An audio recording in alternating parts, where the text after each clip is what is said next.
Magandang araw po at magandang gabi sa mga nakakapanood sa gabi at sa lahat po ng naabot ng video na ito. Welcome po dito sa AMB o Avoy Mix Videos.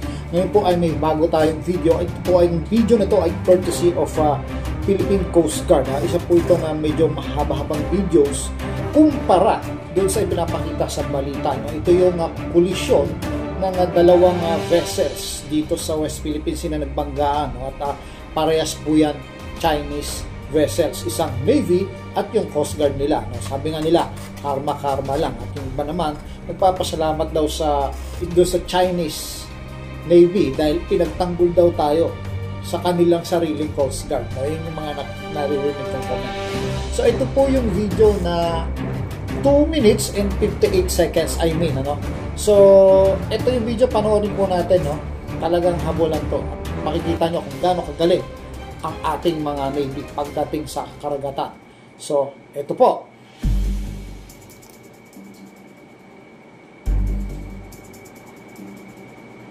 Yan po, Kung mapapansin nyo, hinahabol pa po tayo ng China Coast Guard at nandito sa kabila yung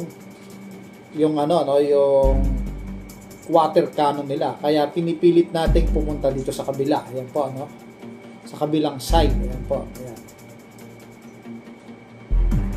Tumiliko tayong paganyan, At buti magandang klase itong BRP na to at matulin-tulin, At kung mapapansin nyo, pupunta na naman tayo sa kabilang side. Bakit? At ito po ang nakakagulat dyan. Yan na po, Yan, pinipilit humabol at yun. Bang! Yun, bumangga po.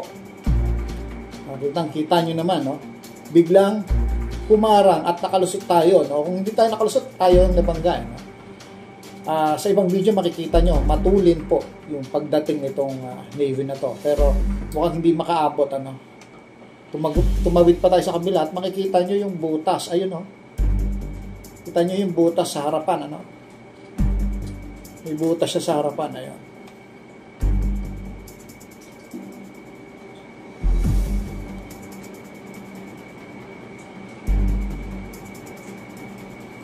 At kung makikita nyo yung isa, isusum in nila, wasak na wasak po, Kita nyo?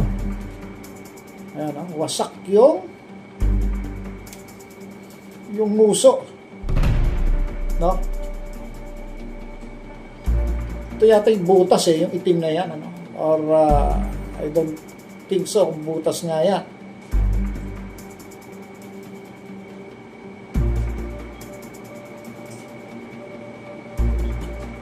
So, nakaligtas po tayo dyan at inalok po natin sila ng tulong kung may mga nasaktan sa kanilang side. Kasi sa tingin ko mukhang meron ho talagang nasaktan sa kanilang side. Uulitin po natin, kasi kung makikita nyo yung bago mangyari yan, may tao pa dun sa unahan nung barko nung Coast Guard,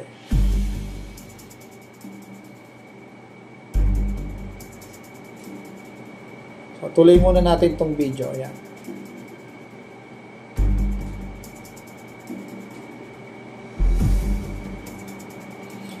Hindi na humabol, So, hanggang dyan natapos. So, hindi na humabol yung Navy. Kung mapapansin nyo, huminto na siya. Kasi mukhang kailangan ng tulong ng kasamahan nila. Tapos, nag-alok tayo ng tulong. Ganun po kababait ang mga Pilipino, Nakita ko po sa YouTube, sa balita, na doon sa comment, tataka sila, nakakatawa daw, Pero para sa akin, walang nakakatawa doon. Kasi, ito yung sinasabi nga, pag binato ka ng bato, batuhin mo ng tinapay. Ito yung turo ng ating Panginoon as Kristiyano, Panginoong Jesus as Kristiyano. Pag binato ka ng bato, batuhin mo ng tinapay. Hindi natin alam kung yung pag-alok ng tulong ng Pilipino sa mga Chinese na naroon, magbukas sa kanilang mga mata na hindi tayo banta sa kanila, no? Hindi tayo banta at hindi natin alam kung ano yung magiging impact no. Sana meron po. Alam naman natin yung kabutihan ay nagbubunga ng kabutihan din po. So replay ulit natin, replay natin yung video once sa pa. So ito po, no?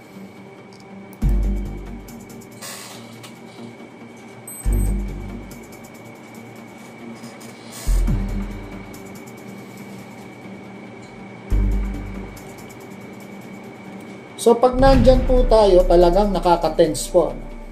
Imagine nangyayari po ito sa karagatan, sa loob ng karagatan natin, Pilipinas, at talagang nakasalalay dito, buhay ng mga Philippine Coast Guard. Tayo, ayaw natin ng gera, ayaw din nila ng gera lalo. Meron tayong mga mahal sa buhay, meron din silang mga mahal sa buhay. No? Gusto rin nilang umuwi sa kanilang mga pamilya ng buhay.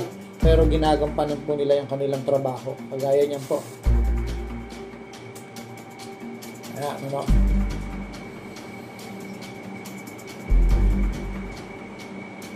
Ayun, may tao sa unahan, no? Kita nyo, di ba? Po. I don't think kung butas ng barko yung nakita natin sa gilid, sa kabilang side, ano. Or isang pintura lang ito na itim. Hindi kasi masyadong ayan. Yan ba'y butas? Mukha ba siyang butas sa tingin nyo? No. Kung butas yun, ay mahina yung pagkakagawa kasi dapat yung portion nun, kung warship ka, dapat matibay yun. No? Handa mong ipambangga yun.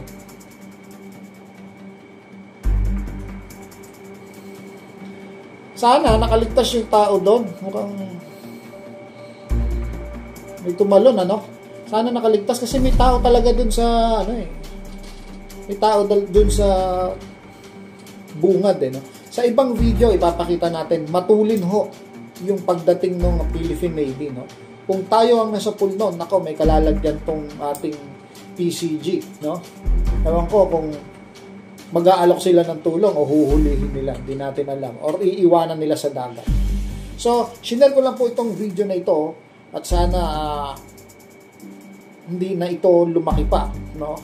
At ito'y nakakahiya po, no? Nakakahiya po ito sa side ng mga China o sa Chinese kasi mukhang hindi experience yung kanilang mga tao, no? Pagdating sa karagatan, hindi nila kalkulado ang kanilang mga galawan. Yan po yung pagkakaiba ng well-experienced ang mga mandaragat mo doon sa hindi, no? Hindi pa ho mga Amerikano ang kalaban nila dyan. Hindi pa po, gera yan. Ay, ganyan na sila ka-unprofessional, ano? Para sa akin, isang unprofessional act yan, no? So, kailangan nila marami pa para makuyog nila yung nag-iisang maliit lang na bangka. Pero sa kanila, kailangan nilang ganon, gawin yun. Ayun, tumama sila sa isa't isa. So, sabi nga nila, karma. No? Or, maaaring ito ay niloob ng Diyos na maganap. No? Para ipagtanggol naman ang mga Pilipino. No? Kasi, wala naman talagang may-ari ng karagatan para hulihin nila kung sino yung mga naglalayag dyan at pagbawalan nila. Lahat po dyan ay may karapatan. No? Sa aral po yan sa China, kung mas hihigit pa sila sa ginagawa nilang yan, eh baka may mas masama pa silang kalagyan. So dapat po talaga, mas maigi na nananalangin po tayo para sa proteksyon. Kailangan natin ito. Lalo tayo sa ating mga Kristiyano. Maraming salamat po.